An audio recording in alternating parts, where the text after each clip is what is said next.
বৈদেশিক মুদ্রা সংকট পূরণে যখন ঋণের পরিমাণ বাড়ছে দাতাগোষ্ঠীর কাছে, তখন বন্ডের মাধ্যমে দেশের রেমিটেন্স বৃদ্ধির সুযোগ সীমাবদ্ধ করে রেখেছে অর্থ মন্ত্রণালয়। আগে ৮ কোটি টাকা মূল্যের বন্ড কেনার সুযোগ থাকলেও এখন তা কমিয়ে নির্ধারণ করা হয়েছে ১ কোটিতে। এতে অতিরিক্ত ডলার ফেরত নিয়ে যাচ্ছেন অনেকেই, যার প্রভাব পড়ছে রিজার্ভে। কাজল আব্দুল্লাহর রিপোর্ট। এনআইডি কার্ড নাই, তা সেই ক্ষেত্রে ওয়েদানা বন্ডটা কিনতে পারেন না। রেমিটেন্স দিয়ে বন্ড কেনায় নেই প্রণোদনার সুবিধা। বেশি রেমিটেন্স পাঠিয়েও বন্ডে বিনিয়োগের সুযোগ নেই ১ কোটি টাকার বেশি, যা আগে ছিল সর্বোচ্চ ৮ কোটি টাকা। সঞ্চয়পত্র থাকলে বাদ যাবে ১ কোটির হিসেব থেকে। তুলে দেওয়া হয়েছে সিআইপি সম্মাননাও।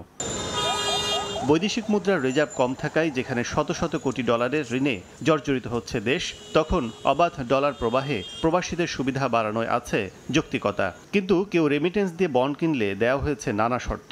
ব্যাংকাররা বলছেন প্রবাসীদের বিনিয়োগের অন্যতম আকর্ষণ ওয়েজ আর্নার ডেভেলপমেন্ট বন্ড, কিন্তু এনআইডি থাকা, সীমা বেঁধে দেয়া, নবায়ন করতে না পারা সহ নানা জটিলতায় বিমুখ হচ্ছেন অনেকে। যারা আগে আনলিমিটেড বন্ড করেছেন, সেই আনলিমিটেড বন্ডের টাকাটা এখন ওনারা এনকেশমেন্ট করে বিদেশে নিয়ে যাচ্ছেন।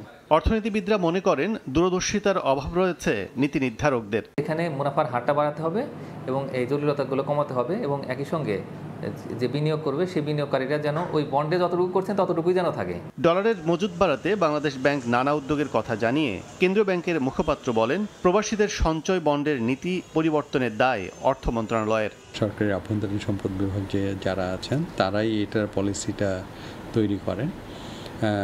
সেই পলিসি অনুযায়ী তারা যে স্কিমটা দেন আমরা সেটাকে কমপ্লাই করি। বর্তমানে ওয়েজ আর্নার ডেভেলপমেন্ট বন্ডে সর্বোচ্চ 12%, ইউএস ডলার ইনভেস্টমেন্ট বন্ড ও ডলার প্রিমিয়াম বন্ডে প্রবাসীরা পাচ্ছেন সর্বোচ্চ 6 ও 7.5% মুনাফা। কাজল আব্দুল্লাহ, সময় সংবাদ, ঢাকা।